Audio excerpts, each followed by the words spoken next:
A very warm welcome to this Thursday's edition of Money Moves. I am Melissa Enoch here at the FMDQ studios in Lagos.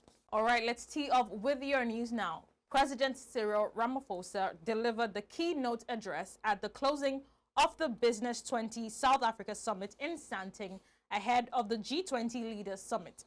The three-day event focused on inclusive growth and shared prosperity, brought together global business leaders and policymakers. Ramaphosa emphasized the importance of G20, B20 partnerships in driving enterprise, innovation, and sustainable economic growth. Let's listen. Africa has some of the fastest growing economies in the world. It has the youngest population, and it is endowed with abundant resources, natural resources, and human capital. It is also endowed with critical minerals that will build the economy of the future, and with the fertile lands that can feed the world, as well as having the sun and the wind that will power revolution in energy. The African Continental Free Trade Area provides an unprecedented opportunity to harness these resources for the good of the people of the continent. It promises a new era of trade, of investment across the borders that had so far been held back. In central banking news, South Africa's Reserve Bank has cut its main lending rate by 25 basis points to 6.75%. The decision, announced after the first MPC meeting since the country lowered its inflation target, eases earlier concerns that the new target range would limit room for rate cuts. Let's now listen to the governor speaking earlier. The MPC decided to reduce the policy rate by 25 basis points to 6.75% with effect from the 20th of November. The decision was unanimous. Members agreed there was scope now to make the policy stance less restrictive in the context of an improved inflation outlook. The quarterly projection model continues to forecast gradual rate cuts as inflation subsides.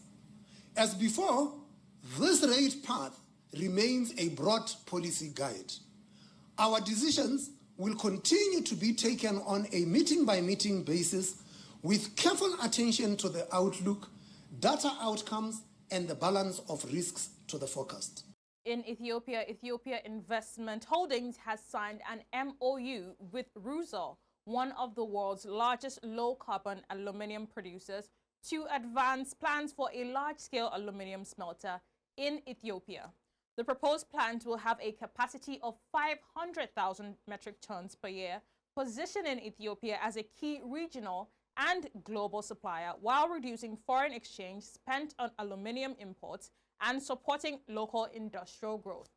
The project, estimated at $1 billion for its first phase, is expected to receive about 70% debt financing and could be completed within 3 to 4 years. EIH said the facility could operate for up to 50 years, delivering long-term industrial value. In other news, Choice Hotels Internationals, one of the world's largest lodging franchisors, has announced its entry into Africa with 3 franchised hotels in Kenya expected to open in early 2026. The portfolio includes an Ascend Collection Hotel in Masai Mara and a Clarion and Quality Inn in Nairobi, serving leisure and business travel demand. CHH also signed a master development agreement to open at least 15 more properties across sub-Saharan and Southern Africa by 2030, expanding its EMEA portfolio and joining the Choice Privileges loyalty program. Let's switch into the commodities data deck, beginning with energy prices.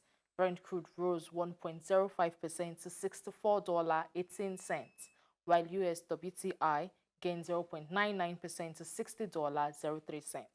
Natural gas slipped 0.40% to $4.53, and RBOB gasoline eased 0.06% as of 13:26 GMT. Now, finally, two metals prices. Gold edged up 0.20% to $4,091.10. Copper gained 0.23% to $5.03. And platinum advanced 0.55%.